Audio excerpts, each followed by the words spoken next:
almost as big as my head. Almost, getting close. So yes, what am I doing out of bed? It is Monday, March the 11th. Happy Monday, Flosstube. Monday, March the 11th. It is our very first day of our family's March break. Kids are off school this week, and we've got some fun plans to hang out and do some stuff together. So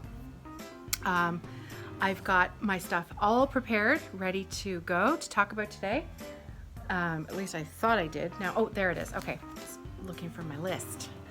So, okay, so we're gonna get right to it today because I've actually made Nicholas go upstairs and shut the door to the bedroom and stay up there until I'm done recording because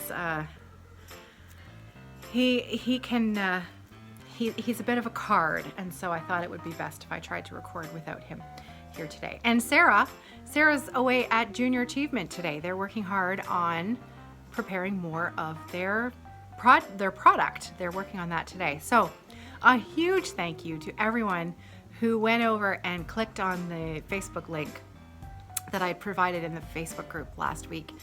We won't find out until her group has won until the beginning of May, but I can tell you that she went to Junior Achievement that week, like the day after I posted it, and another kid on her team said, Sarah, I think we've been hacked. I think someone has hacked our thing because all of a sudden it exploded and everybody started liking our thing and I don't know what happened. And she had to explain to him that it was all because of Flosstube and what the heck Flosstube was. So thank you so much. It was really fun. Very, very fun. Okay, so we're gonna get right to the good stuff today. Because it's Monday, we do a giveaway.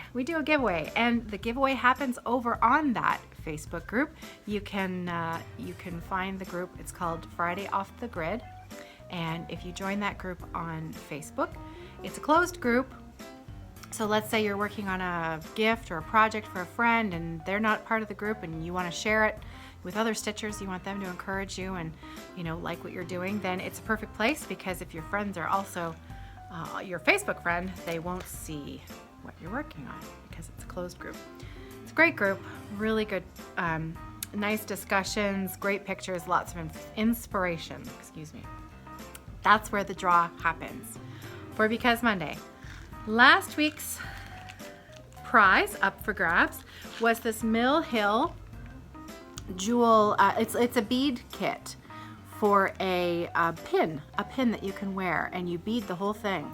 And so the kit includes all of the necessary things that you need to make the pin. We had 65 comments on this entry for last week. The random number generator chose comment number 29. So the winner of the Mill Hill Jeweled Bar Pin Series 2 Filigree Flower is comment number 29, Tessa Carmine. So congratulations, Tessa. And I believe your nickname is Tessa, if I'm not mistaken.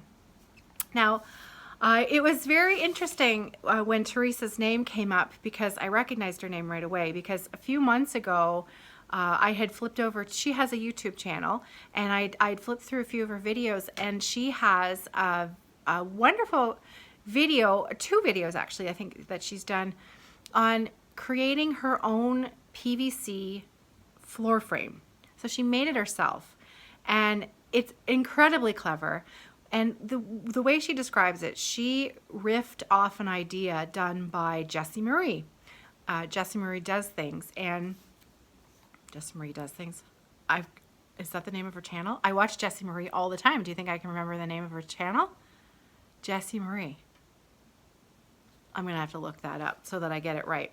And if Jessie Marie is watching this, I apologize for completely butchering your channel name, if I did. It's gonna be one of those Mondays today. Okay, so Tessa Carmine, please leave me a comment below with a link to your PVC floor frame so that I can make sure I'll bump that link up and I'll put it in the description box below so that people can go and have a look. It's really cool, and it's a great solution for those of you who are on a budget and would really love to have a solution for a floor frame and maybe are also very, you know, DIY savvy. I don't think it's particularly hard, and I think Teresa does a great job of really giving you a good view of what she's done. So, okay, so congratulations, Teresa. I will get that out to you as soon as possible. So we have a new draw for today. This one, this is a Pass the Stash pattern that I was given back in November, I think. Viewer and friend Sharon from Toronto, who I met at one of the Hamilton stitch-ins that we had put on by Crafty Kim in Hamilton. And she handed me a package of 5 or 6 charts that I could use for giveaways for you. I've already given away 1 or 2 of them, and this is another one of those patterns from the stash that she handed me. And I think you're gonna like this one. Okay, so this is an oldie, but a goodie. This is a Butternut Road pattern, and that is Marilyn. I need to look at her last name. Marilyn Levitt Imblum, who I believe, Marilyn is the designer behind Lavender and Lace, if I'm not mistaken. And so Butternut Road, this is a pattern from 1991, and it is a lovely lady. And the title of the pattern is called A Christmas Visit. And so Sharon's got it tucked away in a clean little Ziploc for you. It's got the photo of that lovely lady and the pattern. I have checked out the pattern. It's in pristine condition. Sharon hasn't made a single mark on it. Even the fold lines are like you'd never know that someone had actually stitched this pattern. So if you are in love with this pattern, hop on over to the Facebook group, Friday Off the Grid. Leave me a comment on the post. That post will be in the group as soon as this video is live. And then in a week or so, I will pull the winner for this one. So Sharon, thank you so much for providing us with a few extra goodies to give away. So, because Monday. All right, moving right into the Ask Caroline section. And this is where I've gone through all of the comments and questions from last Monday's video, and I've taken some notes, made some notes, just a few things to discuss that happened in the comment section since the last time I did Monday Flosstube. Okay, so first of all, there was a great question last week that was asked about coffee and tea dyeing, and you may recall that the viewer had it was an angel, that the skirt was a white handkerchief, and that skirt had become discolored over the last few years, and she believed that originally this handkerchief had been coffee or tea dyed, and she wondered whether this would be, you know, would something similar happen to our fabric that we used to stitch on that we do the coffee and tea dyeing. So I thought that was a great question, but I certainly don't know the answer to that. So I put it out there, and we got some really interesting replies. And so I'm actually just going to read the comments because I thought that they were, you know, as with anything, opinions vary, right? And I think it's good to have we had 2 viewers who do it all the time. Nanette and Cindy mentioned in the comments that they do it all the time. Nanette says she's been doing it for years. She's never had a problem. She's never noticed a problem, okay? And then I had 2 comments from both Elizabeth and Andrea. It's Andrea or Andrea Strum. So I hope I've said your first name correctly there. I'm going to read their comments out because I thought it was a great discussion. Okay, so first of all, from Elizabeth Jensen writes in, I haven't tea coffee dyed fabric, but I come from the fine art world where we are sometimes obsessed by things being acid free, because over time things that are not acid free will yellow. Anything we use like paper, canvas, paints, varnishes, and such labels all need to be read carefully for the magic words acid free. Tea and coffee are practically the very definition of acidic. So I imagine the dyeing will become stronger. and in a few hundred years or so, the fibers will weaken and fall apart. When I first started watching Flosstube, I was taken aback and slightly appalled that stitchers would do such a thing. But to each their own, right? If you aren't concerned with it lasting forever and ever, it doesn't matter. A lot of the dyes used in the threads aren't light fast anyway, so they will also change color over time. That is why vintage samplers often look muted and the colors may be strange, like brown instead of purple. Sometimes colors are made from multiple pigments and maybe one is more light fast than the other. So after years and years, one will fade and the other will become more visible. But if care is taken, they can last a very long time. So I thought that was phenomenal, and a little insight there into why samplers, that are, a few hundred years old, why their colors are different, why they're a little bit more muted. So Elizabeth, great comment. I thought that was fascinating. And then the other one was from Andrea. Please correct me. She says, okay, so I don't know exactly how long it takes before something coffee and tea dyed will take to look weird. I did watch a video though with the professional dyer, the R&R Reproductions lady, I think it was, and she was talking about tea and coffee dyeing. The coffee I guess she uses to dye with is a higher quality with low acidity levels. If she used something else to neutralize it, I don't remember. So if someone else remembers watching this video and can maybe fill in a little bit more information, that would be cool. I love R&R Reproduction fabrics, and I know I've watched Donna Ray Barrow's interview with her. I believe her name is Pat, if I'm not mistaken, where she talks about ironing fabric, and I mean she's clearly an expert in her field. And so if someone else remembers which video this is where she's talking about the low acidity and what she's using to dye her fabrics, that would be really cool. Okay, and then excuse me. I guess the acid in the tea and coffee is what will eventually eat away at the fabric and discolor it. It's much like mats that aren't acid free, matting that you use around for framing, right? The paper will go yellow as time passes. This is probably all right if you're not worried about the pieces lasting 100 years and you've gotten the look you want from the method. Great comments. I mean, really fantastic.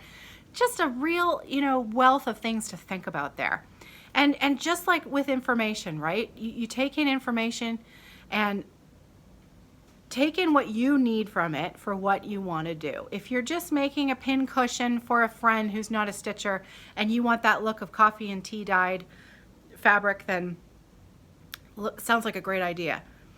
Do you care about it being around in 100, 200 years? Doesn't matter, obviously. Or if you're trying to prepare an heirloom, then perhaps you want to look into, a proper dyeing method. Does it have low acidity? Is this going to stand the test of time? But then there's the other question of what about the threads that I'm using?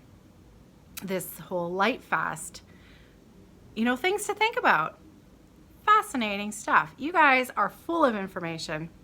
And the comment field is really, truly, you can get lost down there for a few hours because people have such great things to say. So thank you to everybody who took the time to write in about that topic. That was pretty cool. Sorry, just had to stop for a little coffee break. Okay, next up, Colette. I talked about Colette last week, who had made me this beautiful mug rug that I shared with you last week, and I wanted to double check the name of the pattern. It is a pattern indeed by, is it Hinzite or Heinzite? Heinzite. I'm going to put up the correct spelling. If you've bought a pattern from this company, they're pretty prolific. They do a lot of designs that are, very, very appealing to a lot of people. So I love this. I love it so much. I'm just going to show you one more time because it's so beautiful. I use it every day. I use it every day. I love it. Okay, the next thing was about ADA cloth. We were discussing ADA versus Hardanger, and I had asked what's the highest count that ADA goes up to. I had 3 answers for this. So here we go. The first answer was it comes in 14, 16, and 18, which I think we all know. Someone else wrote in and said they have also sometimes found it in a 20 count. And then Kyle sent me a message. Kyle, Stitching in Sound. Kyle, now, am I going to get your name right here, Kyle? Reichemeyer? I think I got that pretty close. So Kyle sent me a picture, and he had just recently bought and bought some 22 count Ada. And I believe it was a Loops and Thread brand that you can buy at, I know I've seen Loops and Threads at Michael's. That's the name brand of the Ada canvases that I have been working on recently. And he sent me a picture of the label, and indeed it says 22 count Ada. Now, whether or not someone else would call that hardanger fabric, I don't know. Because to my eye, at least stitching on my True Blue, my 22 count hardanger, though it feels a little stiffer. It feels a little stiffer than an Ada cloth. It must have a lot of sizing in it. Anyways, he showed me it was a label that said 22 count Ada. So there you go. All right, now since we're still on, since I just mentioned Kyle's name, he sent me a question last week. He says he's going to try and send me a question every week. So I asked him to make it simple. Go easy on me this week because it's March break and I'm maybe a little slow on the uptake today. So he asks, out of all of my finishes, which one did I walk away with the biggest feeling of pride or accomplishment? Isn't that a great question? So Kyle thinks he knows which piece that I am the most enamored with of all of my finishes. And so he sent me what he thought was my favorite, and he's close. So I've shown before, it's my Dimensions finish called A Winter's Eve. And I've shown it before, and I'm actually going to speak about that piece again briefly in a moment regarding another question. I just showed it on the channel a few weeks ago, so I'm not going to show it again today. But it's a Dimensions Gold kit. It's huge. A ton of back stitching, a ton of blended threads. But I have to tell you that it comes in second place to my William Morris tapestry. That is, it's a Beth Russell pattern based upon traditional work by William Morris. That tapestry took me 11 years to finish, and it's the one piece in my house that every time I walk past it, I am just so thrilled with myself that I finished it because I love it so much. And it's not even a cross stitch piece. It's a tapestry. I used tapestry wool, and I love it. Now I do know that Lily Felix, she's on the Facebook group, and I know she's recorded some Flosstube videos. She has just started the exact same piece in a cross stitch format, and it's going to be stunning. I have some other patterns. The original pattern comes in a book, Beth Russell Traditional Victorian Embroidery. Beth Russell Traditional something. If you Google Beth Russell Tapestry, that photo of that pattern is right on the front cover of the book. And there are some fantastically beautiful patterns in that book. I plan on doing another one, but I'll be doing it in a cross stitch design. So instead of tapestry, I'll do it as a cross stitch, just like Lily is starting hers. So Kyle, thank you for the question. I'm actually going to put in some photos of that piece right here.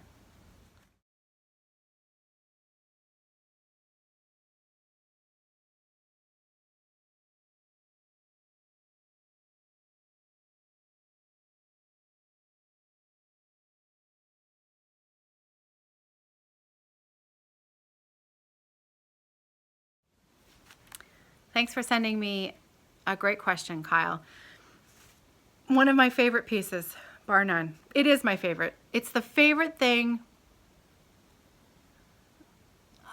All of my pieces are my favorite, but that one I really feel like I did it. Sometimes canvas work can be quite hard on my hand, and sometimes I would get annoyed with it, and it sat as a whip for years. I mean, years. And I would look at it and I'd think, oh, you're never gonna finish that. I mean, you're never gonna finish that. And then one year I just got a bee in my bonnet, I put it back on my floor frame, and I knuckled down. This was well before I started recording Flosstube. I mean, a few months. I actually posted an Instagram photo when I finished it. So it was probably a few months before Flosstube. And I worked on it steadily until it was done. And I love it so much. Okay, so getting back to my Winter's Eve, the dimensions piece that hangs up in my kitchen, I had a question from Laura. And Laura wanted to know about backstitching. And I'm going to actually read her question out loud so that I make sure I get it right. My question is, so it's Laura Todd. So thank you. Thanks, Laura, for sending me a question. My question is about backstitching in cross stitch. I get very confused when I look at some patterns that include backstitching. The backstitching can look very random in patterns, like it crosses squares in Ada cloth or spaces in linen in an irregular, incomplete manner. I understand that this makes the look of an outline more organic and appropriate for the finished design. However, it's not precise enough in the pattern for me to understand exactly what to do in order to achieve the desired outcome. Would love to hear your thoughts, experience on how to approach backstitching. Thank you. Okay, so boy, is this ever a good question, because I think we've all been there. I really think we've all been there. And I tell you, that dimensions kit was the very first time that I really struggled with backstitching, because the patterns that I'd done before had backstitching in them, but they were pretty straightforward. You know, very, very much straight lines, very clear on exactly what to do. But that pattern, the backstitching was everywhere, and the pattern was loaded with, you know, small little detail. And I mean, that's what makes it look so good in the end, right? And so I can remember staring at the pattern and thinking, what do I do? Where does this go? Does it end here or does it end here? And then in a couple of places where it was really unclear, you know, exactly where you were supposed to put the stitch, I would kind of think, okay, it's just cross stitch. If it's not exactly like the pattern says, you can change it, you can fix it. So I would make my best guess, and I would put it where I thought it should go, as close to where I thought the pattern was telling me to put it. And then I would, you know, step back and look at it. And if it looked good enough, then that's where I left it. So, you know, if someone has a more specific answer, please leave it in the comments below, because that's the best advice I can give. That's what I did. It worked for me. I haven't done a lot of other pieces like that had so much back stitching, but I know that there are many, many other stitchers who have. You know, Blitz Stitch comes to mind. He does these really, really, you know, elaborate pieces that have a lot of back stitching in them, and he actually really enjoys doing back stitching. Brian. Come on, Brian. But really, I mean, it's true. It is really what adds the beauty to your finished project. It just creates so much more detail and depth to the picture to do it and to do a good job at it. So I think your question is a really good one. You know, my best advice is to just take your time, make your best guess, and if it looks good to you, if you are happy with where it is, then leave it. And if you step back and you think, yeah, it just doesn't look right, you know what, sometimes even on the pattern, you can make your best guess and do what it says on the pattern, and you'll step back and you'll think, I don't really like how that looks. You can change it. You can do what suits you. So I hope that gave you an answer. I hope that was okay. So thank you for the question. All right. I am going to very briefly pause the video and I'm going to just insert a little ad from YouTube right here, just so you've got some warning that it's coming. I've had a few questions on the ad, so very, very quickly, just to let you know, if you mute it, yes, that's totally, like if you mute the video, yes, the creator still gets credit for the ad being viewed. And yes, if you let the ad play, the creator also gets a little bit more, few extra pennies than they would if you hit the skip ad button. So I hope that clears up a few questions about YouTube monetization. Also, the other thing is you may not even get an ad. I may be saying here, I'm going to put an ad in here. You might not even get one. That all is dependent upon YouTube and their advertisers. And it has to do, I think their advertising blocks are sold off by auction. So there might not even be an ad here. Who knows? So thanks for understanding, and I'll be right back. Okay, so on to the stitching. I have some progress. I have some progress this week to share with you. On two of my pieces, I really focused on just on two pieces, two of the three pieces this week. And the first one that I'll share with you is my Glendon Place Tiramisu. This is one of the dessert patterns from the dessert series, and it is beautiful, absolutely beautiful.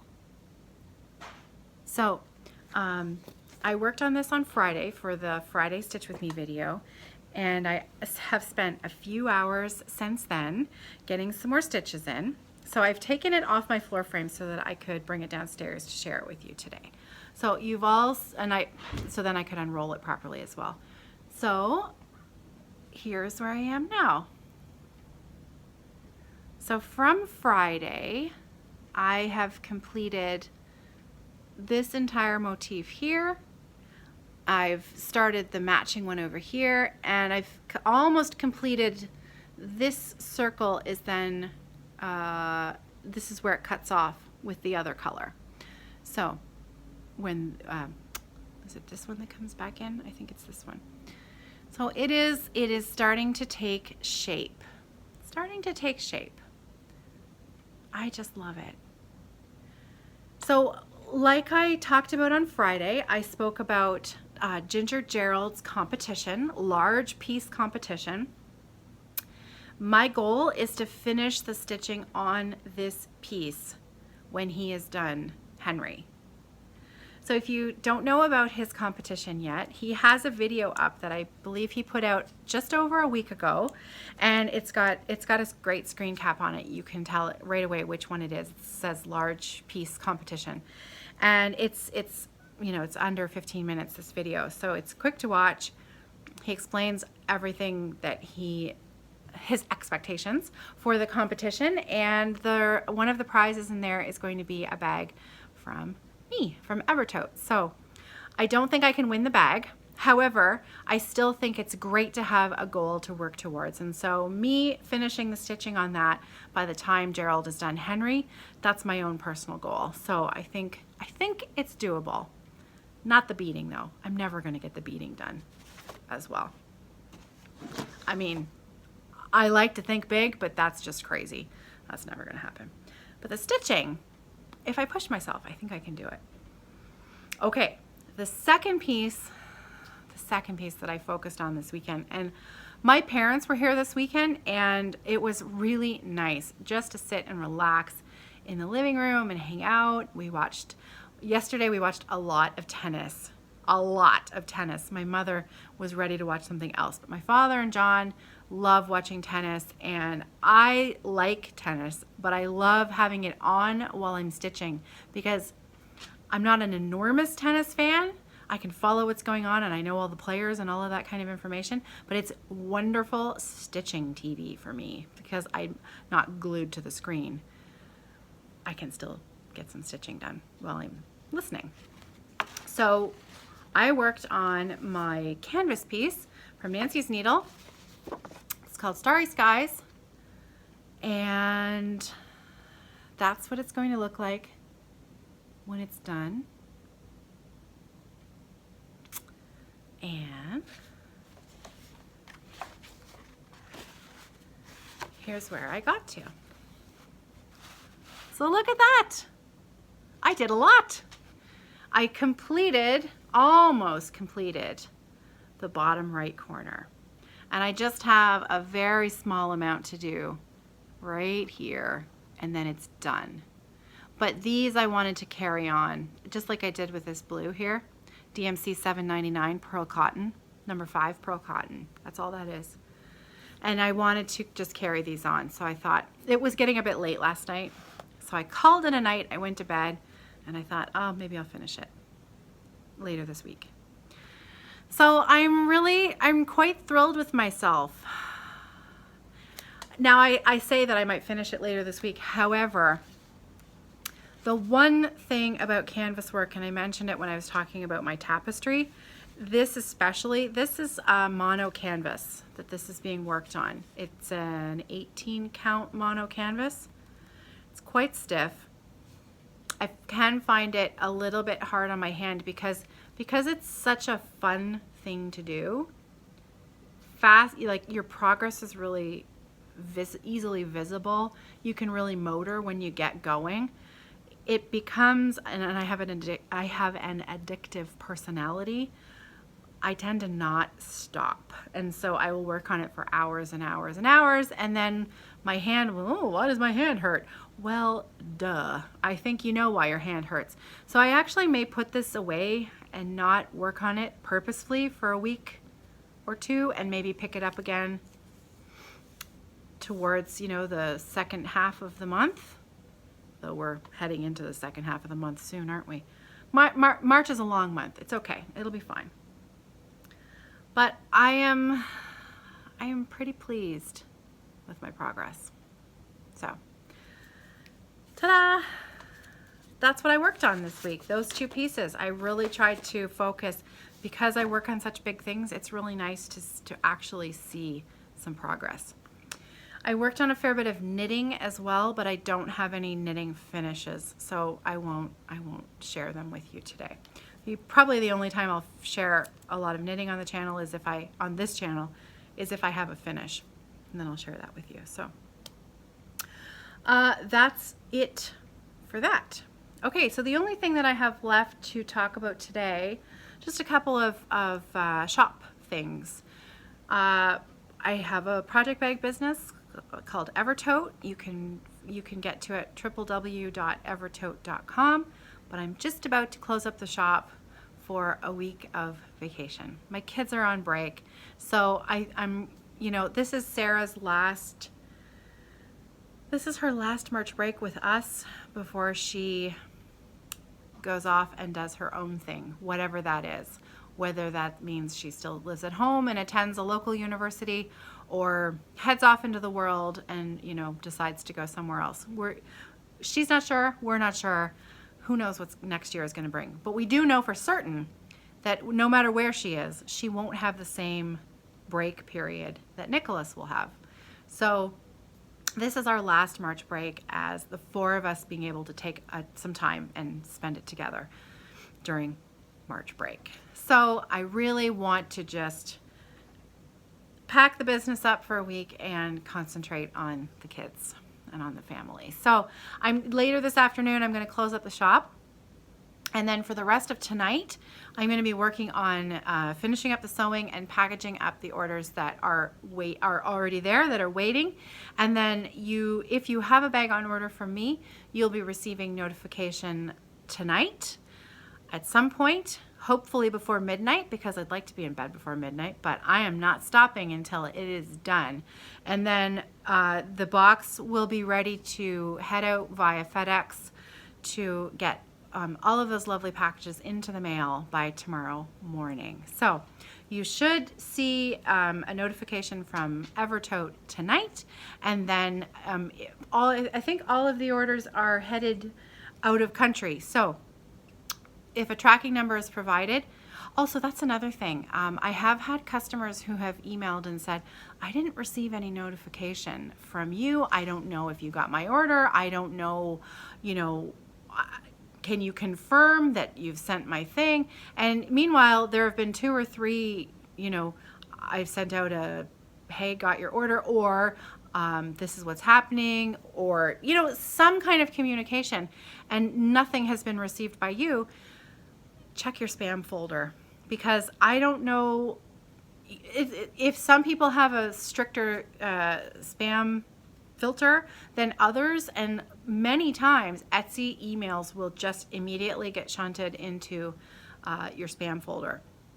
Etsy emails get shunted into my spam folder, even though I get a million Etsy emails and notifications and everything. My spam filter still filters some of them out and puts them in the spam folder. So I have to be really careful and check it every few days. So if you're waiting for a notification and you haven't received anything, check your spam folder first, and then always feel free to contact me directly. So even though the shop is still shut down for a week, I can still receive emails and notification through the Etsy shop. And I will be reopening again next week. So there will be a note right on the shop about which days it is closed and when I will reopen. And there was one more thing. And it has completely left me. It'll hit me in a minute, I'm sure of it. Okay, because you know what, I started looking at my Starry Skies, and in my mind I'm like, ooh, that's so pretty, and then my brain just completely blanked on what I was saying.